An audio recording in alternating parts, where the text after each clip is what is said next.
That's one I haven't seen yet today. We've got a couple of those going on. Excellent. A couple people saying in the chat they're doing great. As always, by the way, that you can sit in the back and lurk and just kind of listen to what's happening here. You can always kind of unmute yourself and offer a contribution. You can always put something in the chat too if you're not comfortable or in a situation where you're not able to kind of auditorily speak. And I'll monitor the chat throughout all of our events, and I'll introduce that to the speaker to make sure that we don't lose track of your comment or your question. But it's great to see all of you. It's about noon. This is the TLC Professional Development Series. My name is Don Saucier. I'm the Faculty Associate Director of the TLC. Very happy that we're able to offer you this professional development series. As always, one of my people is going to drop in the chat that you can earn a certificate either as a GTA or as a staff or faculty member for being part of these professional development series. You can also gain fellow status if you're a faculty member, so you can definitely check that out. That link is now in the chat, so you can see what that's up for.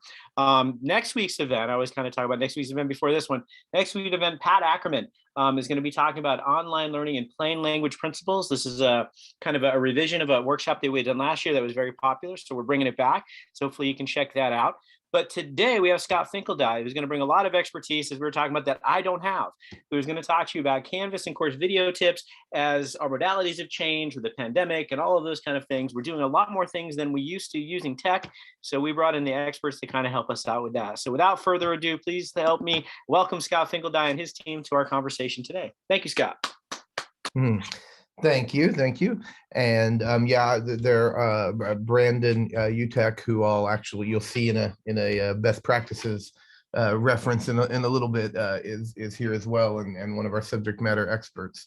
So yeah, thank you for the opportunity. And for those that are just joining, one of the things that we were saying at the beginning when we were chit-chatting was, IT folks and academic IT folks, we often get caught up in the technology and get focused on sort of delivering the details of how to use it and how to overcome particular issues that any one individual might have or whatever. But it's really important to our team, those of us that focus on the academic side of technology, that the pedagogy, your practices as instructors, your ideas about how you want to engage your students, how you want to interact with your colleagues, those are what needs to drive the technology, right? This is not a if we build it, you will come scenario in most cases, although we do that in higher ed and IT quite a bit. Reference the Sunderland Foundation Innovation Lab in the library, which I'm plugging real quick at the beginning, because if you're all are not familiar, two floors of the library, a section of 2 floors of the library has recently been dedicated to a student and instructor innovation lab. There's recording studios, sound booths, one-button video production studios, AI equipment, large panel visualization machines so you can do data visualization and capture elaborate visualization presentations. There's Adobe Studio computers, 3D printers and scanners, glow forges and laser cutters, and just all kinds of things that are available to you as instructors, but also available to your students. And the relevant overlap here is, again, there's video production rooms, one-button studios with green screens, more elaborate video production and sound booth recording where you could bring instruments and other things in, for example. There are resources freely available to you and your students to capture and produce potentially higher quality video.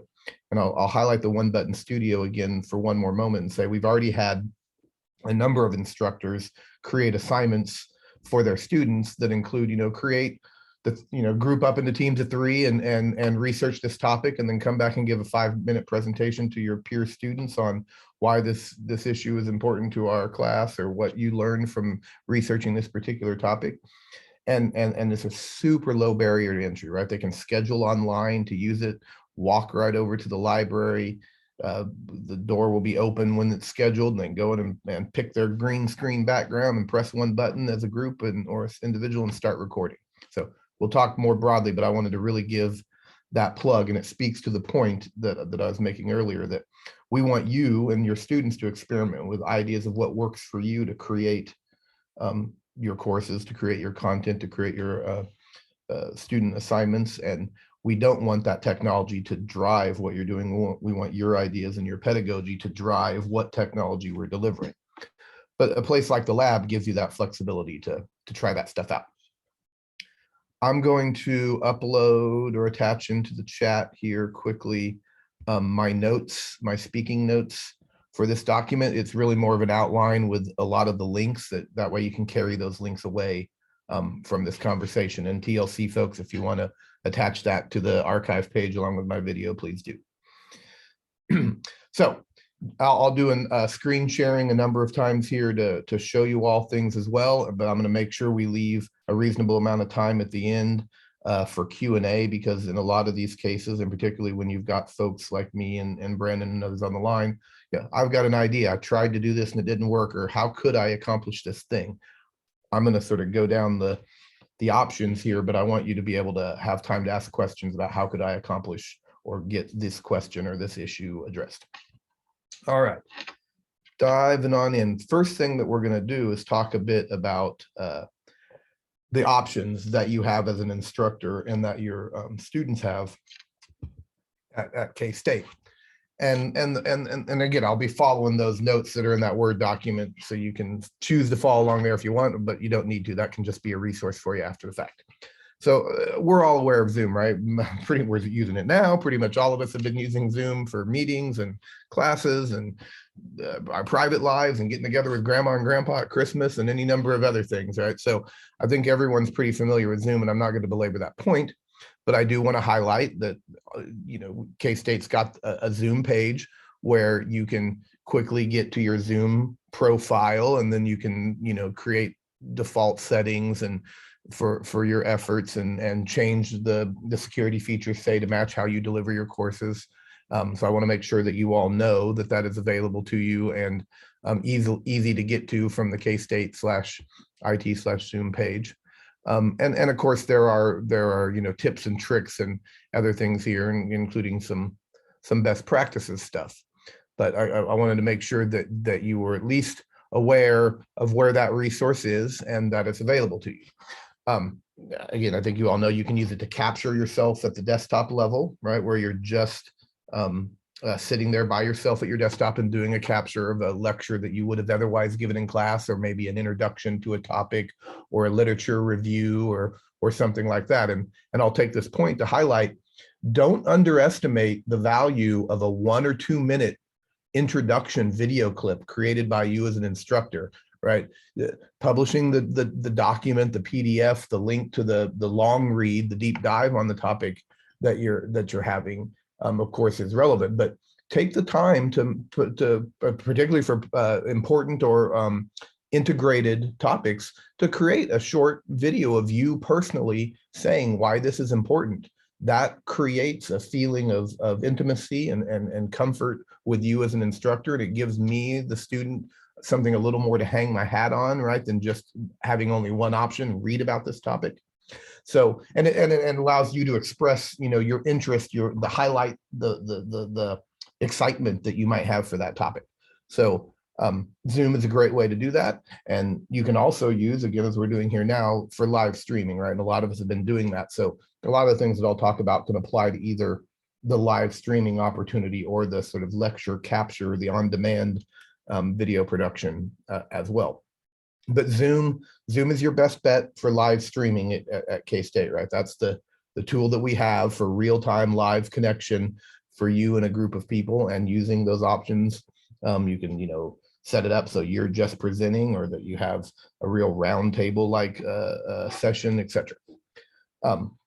When you do create videos with Zoom, I want you to make sure that you understand your options. You finish a video, and for most people, it can go to the Zoom cloud by default. But those cloud recording videos at K-State only stick around for 180 days, and then they're sent to a recycle bin inside your Zoom profile for another 30 days for you to recover. So recognize that your cloud recorded Zoom videos are transitory, and if you want to keep them and use them repeatedly as a piece of content, then you need to download it and add it to Mediasite, which we'll talk about in a minute, or upload it to your Canvas course.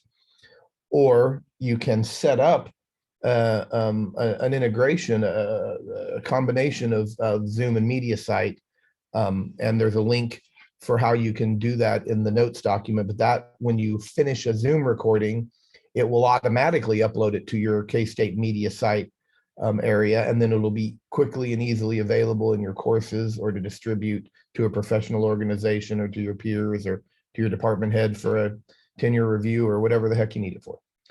And we'll talk more about Mediasite in a minute and how those features come together.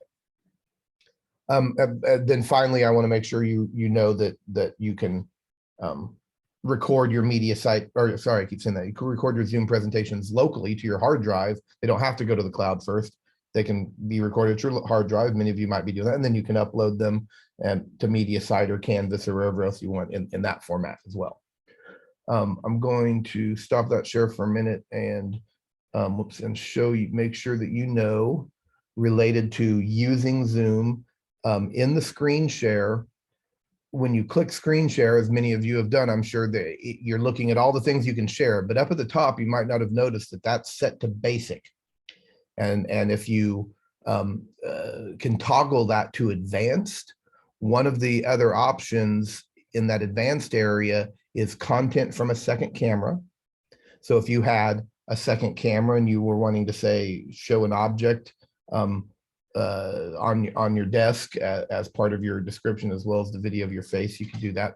But another new feature in there that's particularly interesting is slides as virtual background. And I'm going to turn that on real quick.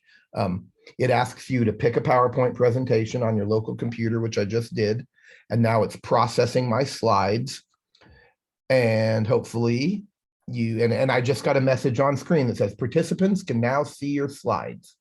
So it processed them and it made it. And then, as you can see, here I am overlaid on my slides down at the bottom. I hope you all can see that.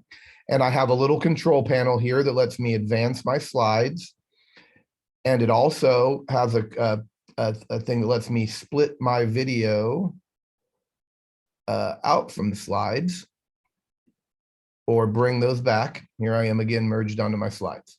So I wanted to share with you that alone may be a simple but useful option to you, that instead of just sharing your screen, you could create a PowerPoint presentation. If you weren't already going to share a PowerPoint, create a PowerPoint presentation, maybe with even just a static, simple background, your department logo, a relevant piece of the course material, or just a nice point of view, right? But then you can be overlaid on it, and that can have some value. That, frankly, to some people, automatically looks like you've done a bit more, right?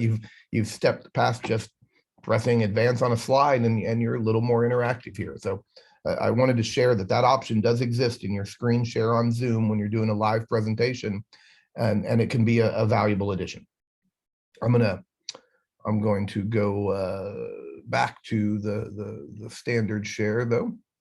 And I'm starting to see comments in there. Thank you, Leslie. This is I really hope and appreciate that people will bring their own experiences and ideas to bear on the things that I'm saying and share those in the chat. Again, you all are the ones that are actually in the trenches using these tools in the classroom. I haven't taught in the classroom in quite a while, and so I'm a bit abstracted from that a lot of times nowadays. So yeah, great point, Leslie. It does. You can take that opportunity to add some lightness and fun to your course as well. And remember, your students can take advantage of that too. And you can encourage them to present over their slides or to do that as well. All right, sort of moving on from that point, let me get to Mediasite.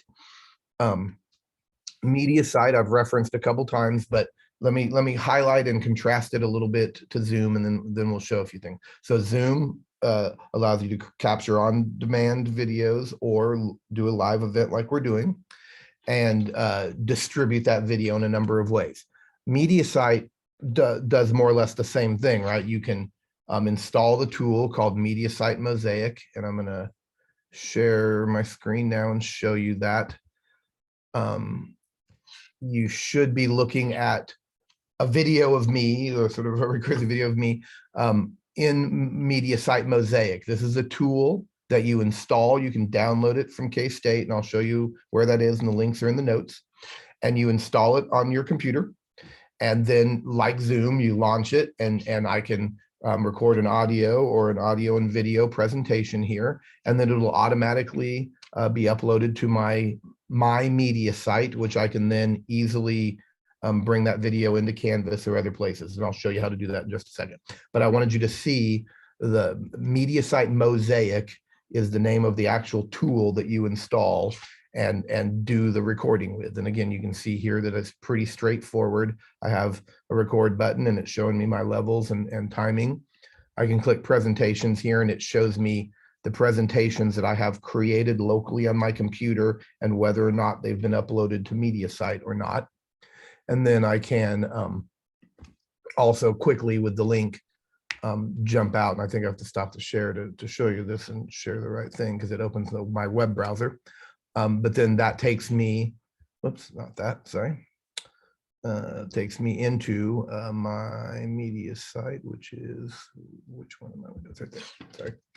So here is my Mediasite, and that my Mediasite is your portal to all your videos stored in Mediasite. So when you go to your Canvas course and click on the Mediasite button, you'll be taken to this portal, or if you log in to Mediasite through Mosaic or other ways, you'll be taken to this My Mediasite portal. And this is where I manage all the videos I create, and I can do them course by course or organize them, frankly, in any way I want, share them with other people, edit them, look at analytics. And that's why I want to pause here for a second. I'll stop sharing again.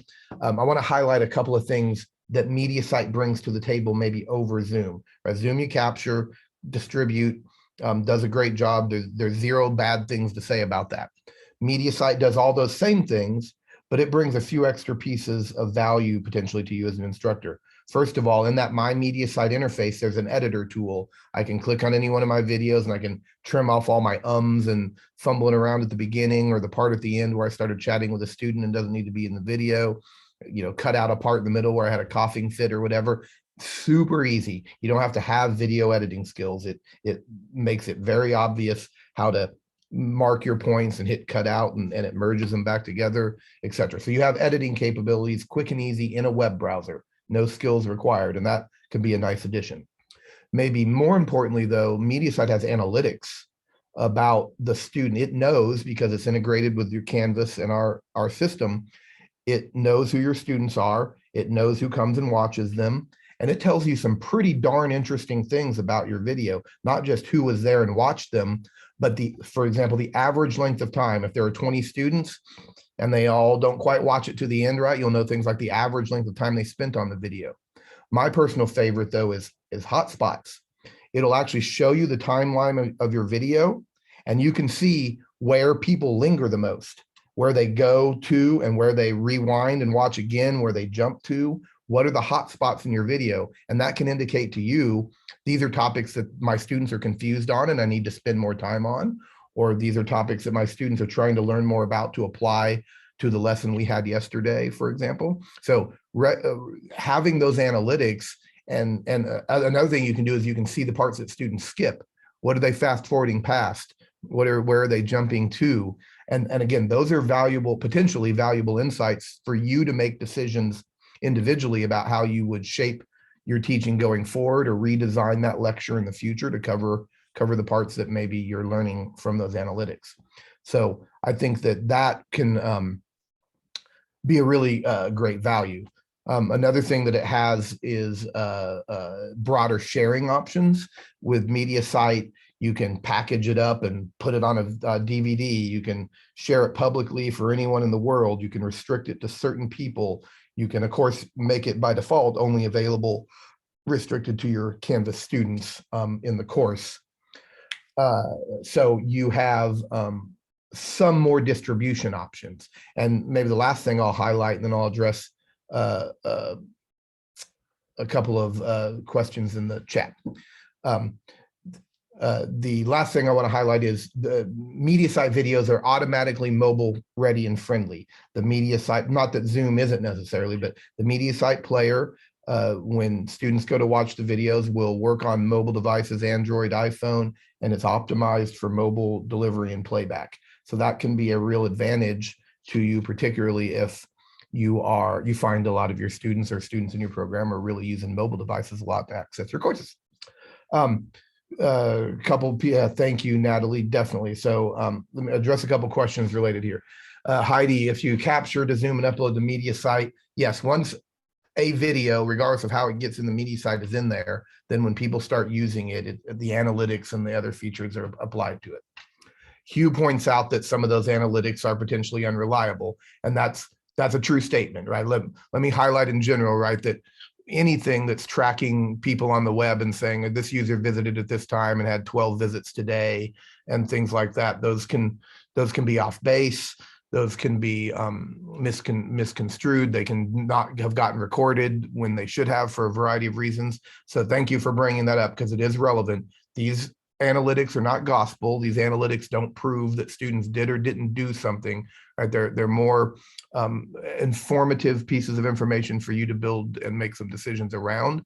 But we do not recommend that you, for example, in Hugh's example, determine, well, I don't see an entry in here for you, so you didn't watch the video, so you get an F for that. Right? It is not inherently definitive, and you should not use analytics, neither Canvas nor Mediasite analytics in definitive ways like that. And if this is one of those great opportunities, if you have a situation where you need or want to understand the analytics at the best level that you can, or apply them to a certain situation, please reach out and talk to me and we can talk through the nuances of those kinds of situations. It is relevant and useful data to you as instructors, and I want you to not be afraid of it. But Hugh's point is very valid, and him and I have had this conversation. It's not always accurate, and you shouldn't use it to make hard decisions in those ways sometimes. Accessibility, great point. And I'm glad Natalie is here. Those that don't know Natalie, she works in the Student Access Center as well as teaching courses here, and she's one of the accessibility folks at K-State that really helps things work. Thank you, Natalie. Good to see you.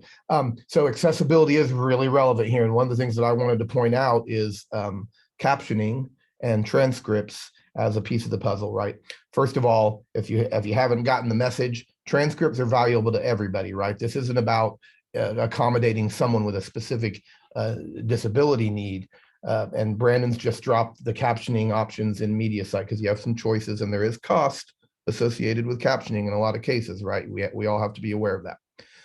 But transcripts and captioning are not just valuable to students with a specific accessibility need, right? If English is not my first language, those things are immediately useful. If you're a really fast talker like I am, and not all your students consume that fast talking, having a transcript can be very valuable. People that just like multimodal learning, right? I like to watch the video and be seeing the words at the same time. That helps me learn better. So tons of value in you having those available to students for a wide variety of reasons. And we generally recommend that, especially if you're producing a video, if you've got any kind of a script or an outline of your script before you create a video, leverage that and make that available to your students because that will help. Associate transcripts or captions with your videos whenever you can. And Dawn points out YouTube, a prominent feature that students love about YouTube, right, is speeding up the videos. And by the way, Mediasite offers that as well. Students can slow down or speed up the videos as well to capture the best version of the content for themselves. But yeah, sometimes that can be a real issue. And then La Barbara asks, running public film through these things. So copyright obviously it's got some nuance and people have some different issues that apply. Fair use matters, as you all are very well aware, but often it is a little bit misunderstood. I like to say in summary that you can use a video, including a commercial video in your course under the fair use heading, particularly in an urgent need. Oh, new content has come up, or I've discovered that this will really address a situation my students have. You can bring that to bear. But once you've used it once and know that you're going to continue to use it, fair use no longer applies. Now you know you're using it. It's not a one-off situation and you need to secure copyright or plan to mitigate how you're using that. Many companies are happy to give educational folks the permission to use those in their courses, not publicly in research or on your departmental website, for example. And the library and the copyright folks here at K-State can help you with those requests. But the thing that you can take away is K-State's Mediasite and K-State's Canvas system are restricted to enrolled students only. And that's usually what most of the copyright holders want to hear. I will put this in my Canvas course. The only people that will see it will be myself and my teaching peers and the students that are officially enrolled in my course. So that's how you can gain, have the opportunity to gain those access rights. Brandon points out the speed control features are our favorite in media. Like I said, yeah, I think we all know that students like to power through the content and stop at the parts that they think are relevant or that's going to be on the tab. Again, that's why some of those analytics in Mediasite are nice, is you can see where they're jumping around and where they're focusing. Thank you, Olivia, for providing some video guide, the LibGuide on video. Perfect help. Okay, moving along a little bit here. Also in those notes is, and I'll share my screen again because like I said, I was going to show you some things and I actually haven't done that as much as I planned to. Here's the media, just like a Zoom page, right? We've got a Mediasite page with lots of great information, how to get started, how to use your portal, how to manage a variety of things, lots of good, very specific. I want to do A, B, or C. How do I do that thing? And we also have Mediasite in some classrooms. So another value of Mediasite is that it can be set up in a classroom and potentially automated. It can be configured through Brandon that if you have an 8:30 class every Monday, Wednesday, Friday, it'll be on at 8:31 and recording. So you can just walk in, do your normal business and start teaching.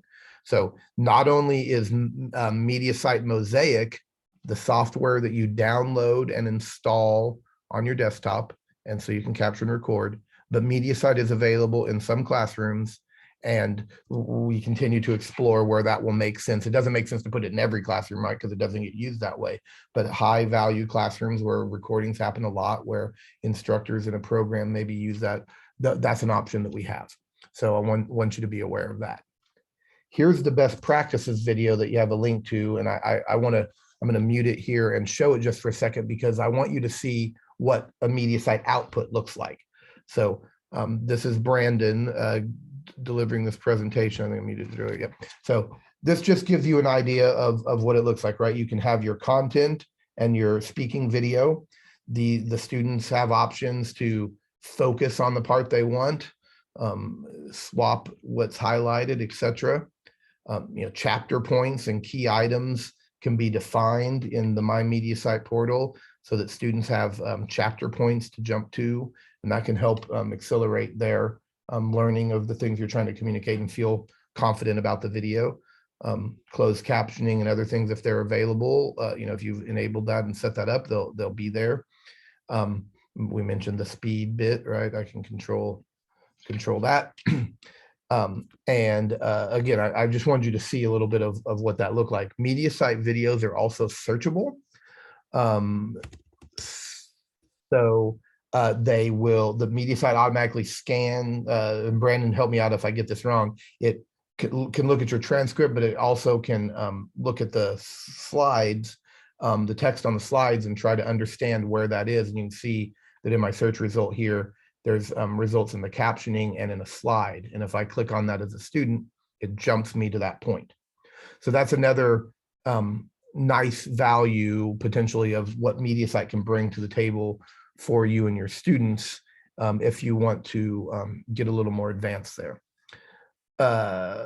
Thank you, Brandon, for addressing the question from Heidi there in the chat. And Leslie, we've heard this a few times, Leslie, from a couple people that said that I've never heard that. I've never had the budget for that currently questioned.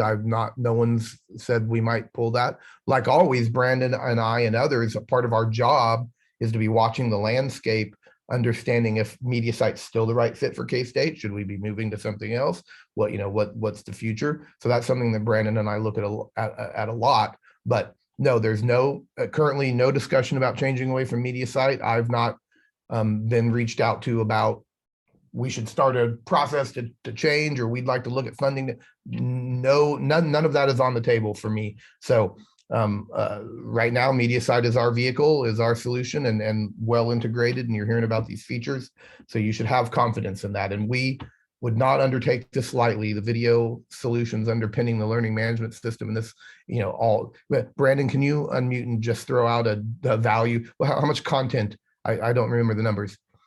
90 terabytes or something. Yeah, we're setting right around, in fact, here it is. I've got it open right now. 90.78 terabytes right now of content. So that represents a little over 101,000 individual Mediasite videos hosted on the system. We're well invested in this, and we couldn't just make all that go away, where people rely on those videos for a lot of reasons.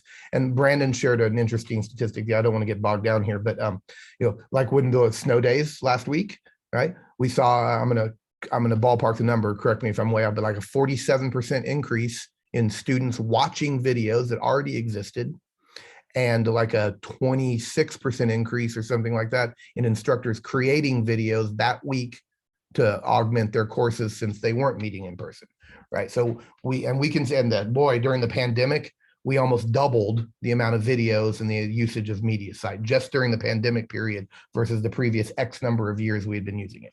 So yeah, we're well invested in it. But great question, Leslie. And I've heard that from some other people as well. So it's not just a pocket thing. It's something maybe I need to work on a little bit more. Share with your peers. Media is not going away at the moment. There's no concern there. And we are probably going to start prodding you a little more to check your content storage just to make sure it's all being used efficiently. Yeah, thank you, Brandon. I failed to mention that, but we are about to start sending email notifications to people about the content that they have, particularly if they've got a lot of it, so that they can maybe clean up some stuff and help manage that. Okay, one-on-one help with Mediasite. There's a form on that Mediasite page where you can request help. But yes, we absolutely have people that will work with you one-on-one from a technical standpoint or from a video production standpoint, from a lighting standpoint, whatever you need to be able to work that out. That is important, and great question. We for all of these, for Zoom, for Mediasite, and for video in general, our academic IT team has staff that are focused on supporting those specific things and helping you all as instructors be successful and get that right. I quickly want to share one other thing. I'm going to stop this best practices video from playing. One other thing I want to highlight real fast is that when you use Mediasite in a Canvas course, I just want to let you put eyes on this in case you've never done it, right? You can have a My Mediasite link, and like I mentioned, it will bring you to your portal where you can manage videos, make changes, edits, etc. But if I want to, when I'm ready to make a video or a set of videos available to my students, we recommend that you do it with a Canvas page, and the Mediasite integration is right there on the toolbar. It's these 4 little orange dots, and when you click on that, you are asked if you want to add a single presentation or a whole collection of presentations. And again, a collection is something that you can create. It can be a topic focused or a course or research focused or just information gathered that you want in a collection for your students. I'm going to pick a single presentation. It finds all my presentations and says, do you want to add it to this course that you're currently in? I called it Super Fun Demo Course. And I'm going to do that and add the player only. And there comes my player, and I'll maybe put a little text here real quick for my students. This video is very important. But I can also do a collection like I mentioned, so I just want to show that real quick. I have a collection called Course Videos and one called Test. So I'm going to insert the one called Course Videos. You can either do a link as you saw, or you can embed that as well. I'm going to save that so we can all, I have the title. Save all that real quick. I think I just canceled that with my tabbing there, which was a mistake, but that's okay because I got one that I made a little bit earlier to test. So here is a Canvas page with my single embedded video. And again, you can see effectively what Mediasite looks like in the student experience. And here is my embedded collection. There's only one video in this collection, but then it would function like kind of like a YouTube page. Here are the 5 videos that are in this collection. that I can use as a student or view. So you can see how quick and easy, right? You've made these videos in Mediasite Mosaic or Zoom. You've uploaded them to your My Media site through Canvas or through going to My Media site. And then when you're ready to bring them into a Canvas course, it's super quick and easy to just use that integration and pop those things in there. Last, I'm going to pause here in a moment, but the last thing I want to mention about Zoom and Mediasite is the idea that, of course, there are other options, right? Those are the two, Zoom and Mediasite are the two shovel-ready tools that K-State offers for you to do that, to create, to do live streaming, to manage, to edit, to do all that. But lots of people create videos in lots of different ways. Like if you just like, Windows video recorder, or you like doing it on your phone and using software on your phone or iPad to create videos, and that you get MP4s out of that process, those can be uploaded to Mediasite just like anything else, right? You are not required to use Zoom or Mediasite to create your videos or to manage them for that matter, but it is a lot easier and it's well integrated with things, etc. But however you like to create videos, again, let's use the phone or iPad example. If you just like to set that up and capture yourself, the video file that's created out of that can be added to Mediasite just as easily or uploaded directly to Canvas. So here's why I want to pause and let you guys ask some questions about Zoom and Mediasite and how all that works with Canvas. It is the case, I want to end with this point. If it's in Zoom Cloud or in Mediasite, you've got a lot of space, pretty much unlimited amounts of space, so to speak, for you to store and use your stuff. Remember that Zoom Cloud videos go away after 180 days, however.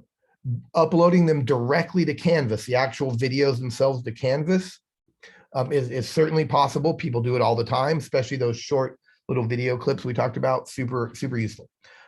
But you will chew up your Canvas storage pretty quickly. You can ask for more, we'll always give you more, but note that if you're uploading videos to Canvas, you're probably going to want to ask for more storage through the help desk. Just go to the help desk and we'll get you more storage.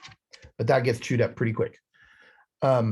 Okay, checking, making sure on the Zoom page and on the Mediasite page, you can get the form to get that help. And can we embed Zoom so that the video can go directly to Mediasite? There is integration with Zoom and Mediasite, so as soon as you're done with a Zoom recording, it'll automatically be uploaded and be ready to go in Mediasite, if that is what you're asking. There are tips on how to the setup, how to do that is on the Mediasite page, and it will make your life easier. I think one thing that I think Heidi's alluding to is if they've already shared that Zoom link on their course, then have to go back and adjust it afterwards to add the recording. And the answer to that is actually yes. Yeah. There's no way to automatically replace the Zoom content in Canvas with the Mediasite content. What I was asking was, I had figured out how you can have a Zoom link from, it's in the course menu and the students click on Zoom, and then I set up Zoom meetings in there so the students have all the links to all the different class periods. And so I open that class period, I record myself, so that's all in Zoom, I assume. That's what I'm saying, is does that automatically go to Mediasite, or if I want to save them? I don't want to, because they're just live lectures that I'm going to let go away in 6 months. But if I wanted to save it, is there a way to have it go up to Mediasite automatically, or do I have to download it and then put it in Mediasite? The quote unquote integration I was talking about earlier will automatically take it from Zoom to Mediasite if you've enabled that, which again, the steps to do that are in there and pretty straightforward. We'll help you, of course, if anybody wants help. But yes, it can do that. And Brandon, I think, just dropped the details in the chat. Okay, I'm gonna keep moving because I want to leave time for broader Q&A at the end. But I wanted to highlight that if you guys have questions about Zoom or Mediasite, go ahead and ask them now before we move on, or you can reach out to me after this. Happy to stay engaged and keep talking about this. So pausing there to check on any questions. All right, we will keep moving. I mentioned there are a lot of other tools I want to take this moment to highlight. You might have heard of OBS, Open Broadcaster Software. It's sort of the new, not that new necessarily, but new to education, cool tool that a lot of people are liking. It's free to use. It comes in all the flavors that you need. It can look a little intimidating, but it's not too terrible, especially if you want to do some advanced things, including maybe at your home or your office, bring in multiple cameras, or, you know, an overhead document camera, as well as your slides and yourself. And Michael Wesch at K-State is a big proponent of this. And in the notes document, you'll see a link to both the OBS resources, but also Michael's video, where he does a good job of comparing using OBS for live course streaming versus Zoom, and how that works with his synchronous and asynchronous teaching methods. So if you want to get a little deeper dive there and haven't got into this world yet, Michael does a great job from a K-State university teacher's point of view of how this compares and how you can use it effectively in a course. Jumping away from you all creating video, I want to spend just a minute to talk about how you can encourage your students with video in your courses. And this can speak to engagement, of course, giving them different opportunities. So again, these are in the notes. I put a little bit of detail in the notes about this, but you're probably all familiar that assignments in Canvas allow for a variety of options. One of them can be a website URL, which could be as simple as your students creating videos and uploading them to YouTube or Vimeo or any of their other TikTok, right? Or any of the other favorite places where students create videos, and just simply provide you the URL to that video they created. It could be as simple as that. Media recordings actually provide a tool that will allow students to record directly in the web browser, the interface here. So as a student, when they, I guess I'm not, that's the button I wanted. When they view the assignment and start it, there's actually a button right there, and it uses the camera and the microphone on their phone or their iPad or their laptop or desktop, and allows them to record right there in the browser, right? So that, again, makes it simple and easy for you to assign to your students, maybe leveraging video as an assignment. Hey, I need everyone, instead of submitting me a paper that describes what your research topic is going to be, create a 1 to 2 minute video where you explain to me what your research topic is going to be, for example. That media upload and web browser record feature is not meant for long videos. 1, 2, 5 minute videos, great for that, for you as the instructor or for your students. But you don't want to record a 45-minute presentation there. It's not for that. It's for, hey, I'm just here on my phone or my browser. I need to make this quick topic introduction to my students to get it up, or I want to ask my students to make a quick video, that don't be quick, but a video to explain or to cover a topic or to do an assignment. So I wanted to highlight that's an option as well.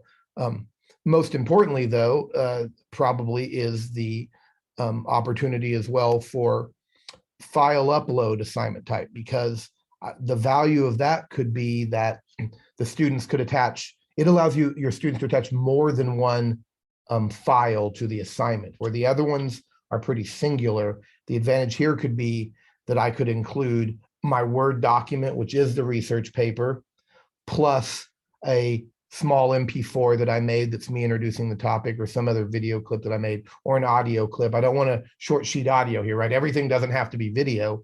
Podcasts are popular for a reason, right? You might want to consider creating audio through Mediasite or other ways, and use audio as opposed to video in some of these examples that we've described. And your students can do the same. But the file upload option versus media recording, where you do it in the browser or just simply providing a URL, file upload allows you to upload more than one thing. The student upload more than one thing. So they could do a video and a PDF, or an Excel spreadsheet and an audio clip. So I just wanted to highlight that value. Okay, I'm going to pause again because the last part I'm going to cover is a little less about video and a little more about feedback we've gotten recently from students about Canvas. And I just wanted, and you can see all the tips are already in that document again. So I just want a few quick tips, but we're going to run out of time if I spend too much time on that. So read those tips. It's mostly the student feedback we get is every course is unique. Why does it have to be so confusing? I'm in my one course and the syllabus is here and the lessons are here. And then I'm in the next course and the lessons are here and the syllabus is here. And one has a message board and one doesn't, but they've never explained to me if I'm even supposed to use it. So the tips in there are sort of focused on that concept, right? Reduce your students' confusion, eliminate navigation items that you're not using, focus and be consistent where you publish stuff. If you're going to publish information about assignments over multiple chapters or multiple topics, then do that consistently, right? Chapter 1, read this, take this quiz, submit this assignment. Do that consistently each time, right? That is the feedback that we get across the board from students. Confusing, hard to, I have to relearn where to find things in every course, and consistency within that course is the single biggest piece of feedback we get. So I wanted to highlight that to you all in general. All right, now I literally 15 minutes left, shutting up. I have nothing more to present. I want to answer your questions. Don't be shy. Everybody struggles with some parts of these things or has great ideas that they just don't know how to get going on. Scott, we had a question from Twitter. Oh, great. We had a question about hypothesis, and she asked if K-State can buy an institutional membership to Hypothesis to integrate more easily into Canvas. Great question, and I'm gonna generalize my answer at first, but I'll address Hypothesis too. As you can imagine, for the last 2 years, lots of individual instructors, individual departments, et cetera, said, "Hey, I got this tool I want to use. I found it out there. Other my peers use it. My profession uses it. Whatever." So we've gotten lots of those requests. And Hypothesis is a common one. Hypothesis, without going into detail, is a tool that adds interaction features to message boards. It allows you to make message boards a bit more rich, more potentially more assignment based and interaction based. It's a neat tool. Of course, I have nothing against it anyway. So back to the sort of functional answer, right? With Canvas in general, our team is able to and happy to work with you to enable a tool that you want to use to be. We're not here to gatekeep the tools or to say that one's good and that one's bad. You're the experts. You know how to interact with your students or how you want to interact with your students. If you say you need a tool to do it, we're generally here to help you with that. But I don't have a budget for any of that. If it costs money, that's on you, not me, is sort of the short answer. And that's why a lot of, frankly, no one will be surprised here to hear. That's why a lot of these things don't, quote unquote, move forward. So back to the specific, can we use Hypothesis? Yes. Would we be willing to enable Hypothesis for an individual course, an entire program, a whole college, or all of K-State? Absolutely. But unless someone's going to fund that, then I don't have a way to do that. Support, training, a lot of things come along that cost money behind that. So I'm not trying to sound negative. I want to come back around to this in a positive way. We in academic IT and IT in general is here to support you. We are not here to stop you from using the tools that you want to use. But money, opportunity, and some of those other things are the stopper sometimes. Great news, Hypothesis is not one of them, but lots of tools that people want to use are free. And I'm sure you've talked to some of your peers or maybe some people on this call. We've enabled probably about 30 or 40 tools at a course or a program or a department level in the last year. Most of them were free because that's what people could afford. So again, you reach out to me. We're willing to work with you on any of these softwares, but know that part of the question that came, Mary, as you pointed out, was, can K-State centrally support this? There is no budget through me or through the provost or others to ad hoc adopt those things. Now, let me stop it there, but start a new part of that. I've been speaking with the provost and sharing this need and the individual faculty, again, programs, colleges, like, I need this software. I want to use the software. It will make our courses better. So the provost is understanding that need and desire exists, and he has Dawn and I, or the leader of the TLC and the leader of IT academic technology support, are going to be in the future co-chairing a committee that the provost will seat. We expect sometime here in 2022, whose goal it is, yeah, that same here, Don, same here. But the goal of this committee is to vet and solve questions just like that, Mary. Hypothesis has been requested by a whole bunch of people. Can we find the money and the resources to do this? This one's only been requested by one set of people in a niche thing. Maybe we need to say no to that one, but can do this one, right? So this will be a governance advisory committee, not a decision that says that we decided this, so it has to happen, but they're going to advise us in academic IT, take teaching and learning input and input from you all, and help us make decisions like that and move the needle on things like, should we be using hypothesis or not? With the pandemic, the provost specifically asked us to not start throwing a bunch of new technology on the table, right? Stick with what we've got. We already know Zoom, we already know Mediasite, for example. So we made a deliberate choice the last year and a half or so to say no to those even more than we had in the previous years, and focused people on using the tools that we already have. That was budget, that was confused. There's a lot of reasons for that, as you can imagine. But again, the provost and the CIO and Dawn and faculty senate and others have been talking about this for a while. The next thing that needs to happen is that we IT leadership at K-State need to be able to make moves in academic services and innovation to serve you all better and to serve our students better with these new needs. So that question was great, because it is something that I think can and will happen. And the takeaway at the moment for everybody, and again, you won't be surprised, is money is usually the stopper to this. So if the tool you're picking, like Perusall, is a great example. Free, it is very similar to Hypothesis.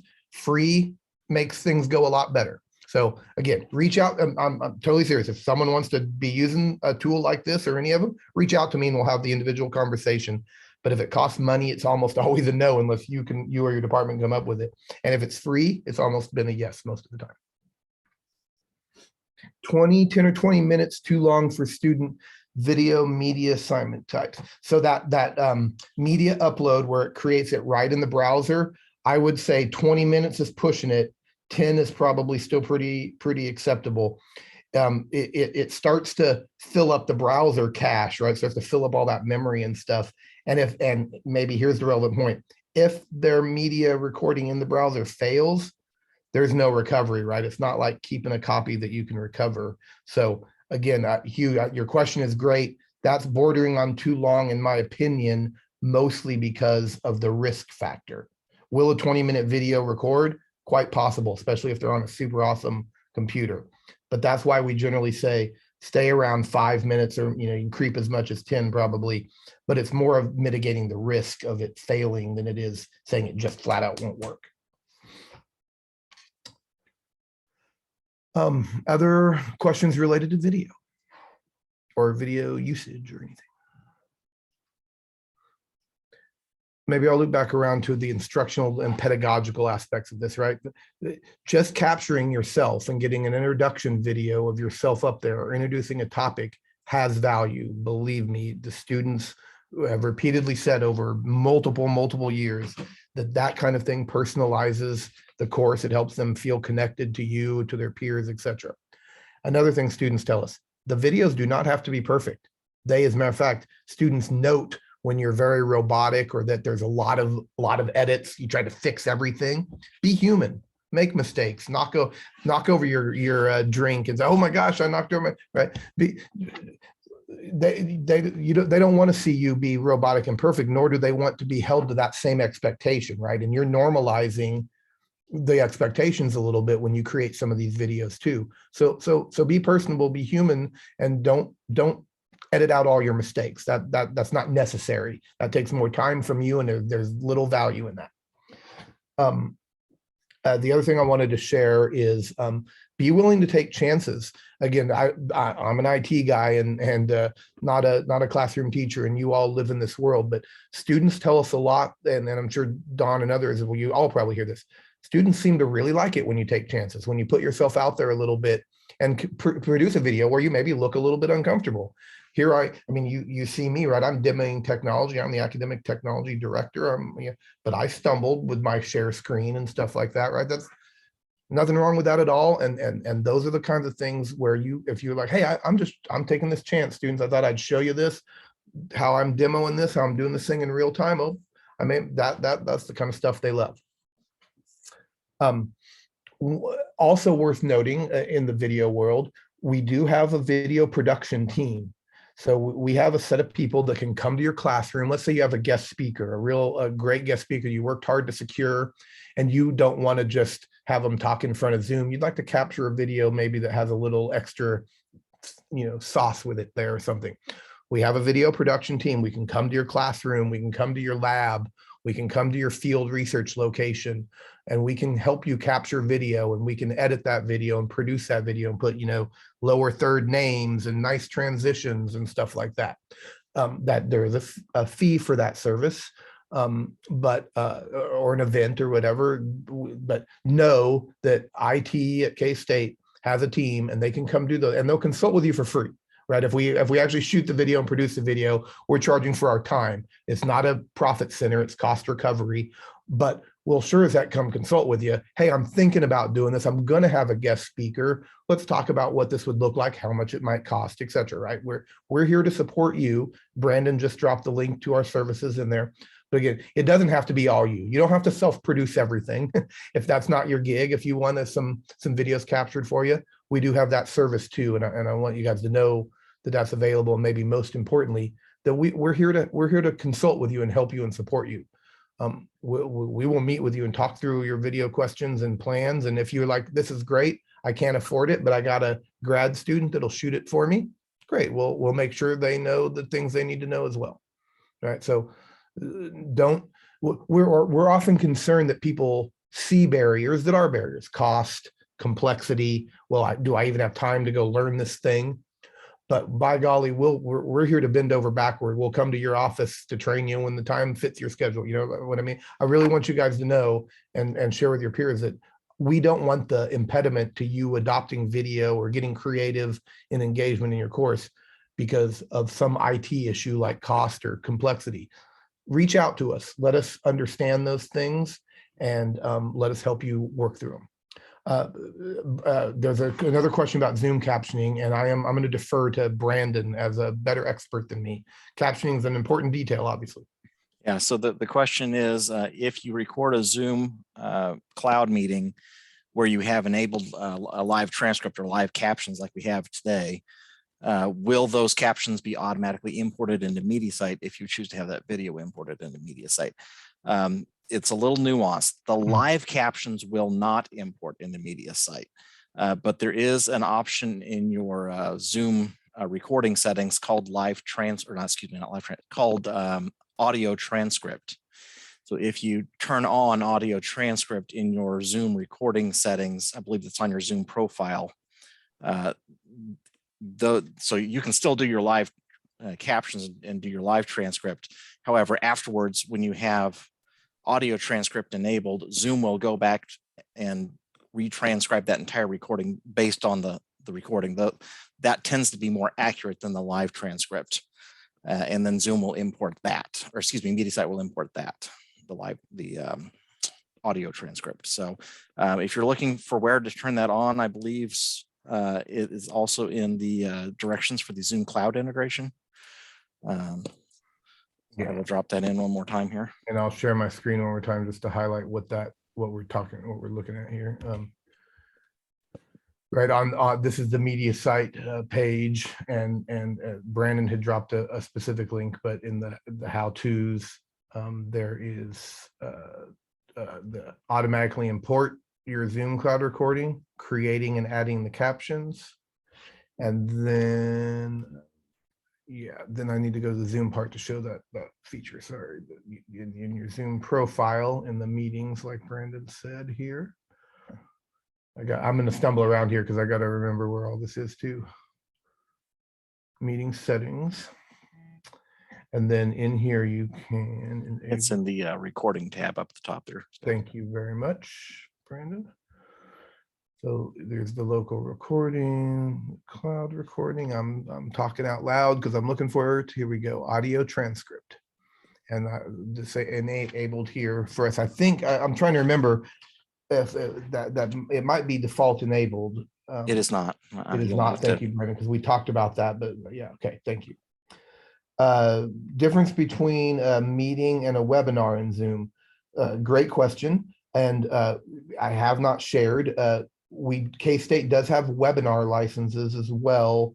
And you can contact the help desk and then we can help you use one of those and set that up. So a webinar is more like a stage on the stage kind of presentation. It changes the features of Zoom so that it is not a group of people equally able to talk simultaneously if they want to. It gives you more management features effectively. So it's more of a, I'm presenting, there are attendees, and I can say they can never talk, or they can talk if I let them. You can have the a moderator. It supports the idea of a moderator, a second person logged in like a Mary or a Noah, and they have their own set of features where they can manage the room, call on people in the chat, etc. So the webinar is a focused Zoom session that has features that allow you to present like you would at a conference, as opposed to having a collaboration session like we're doing here. I'm going to interject there because we are out of time. And I want to thank our speakers for sharing these wonderful resources. In particular, I want to thank you for sharing some of the student feedback you've gotten that help us teach our students better. So great tips. I hope that you downloaded the resource page. If you didn't, we're going to post the resources that they've provided with us, so you'll have opportunity for them later. As always, we post this video later for asynchronous viewing, so you have opportunity to watch that later or tell your colleagues about it. Next week, Pat Ackerman will be talking about online learning and plain language principles. Please do a post-thread survey. And one more time, thank you so much, Scott, and the rest of your team. Yeah, thank you. Really appreciate the opportunity. Love Thank you my all for job being every here day because I today. get to interact with people like you.